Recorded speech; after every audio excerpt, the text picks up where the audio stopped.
यहाँ पर खबर शामिल करते हैं सियालकोट से, जहाँ थाना अग्गोकी के इलाका में पुलिस ने भत्ता ना देने की वजह से नौजवान को गिरफ्तार करके थाना अग्गोकी ले गए और रात भर नौजवान को तशद्दुद का निशाना बनाते रहे। गिरफ्तार नौजवान जख्मों की ताब ना लाते हुए दम तोड़ गया। मुतलका पुलिस ने लाश सड़क पर फेंक दी और पुलिस मुकाबले का ड्रामा रचाकर अपनी जान बचाने के लिए नौजवान को डाकू करार दे दिया। मजीद बता रहे हैं इस हवाले से जहांजेब भट्ट। जी जहांजेब, आगाह कीजिएगा, यह वाक़या कैसे पेश आया है?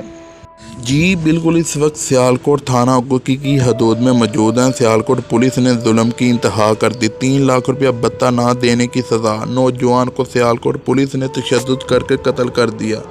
थाना अग्गोकी पुलिस ने इससे भारी रकम लेकर नौजवान नकाश पर तशद्दुद करते रहे।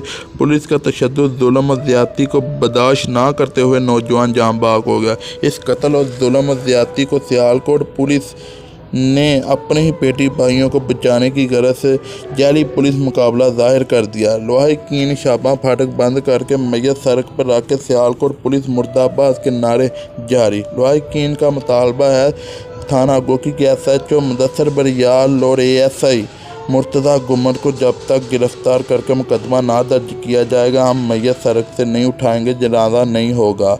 DPO सियालकोट मौका पर पहुंच के लोहा कीन को यकीन दहानी करा के यही कहते हैं, मेरिट पर फैसला होगा, आपको इंसाफ मिलेगा। जी बहुत शुक्रिया जहांजेब, हमें तफसीलात से आगाह करने के लिए। पंजाब पुलिस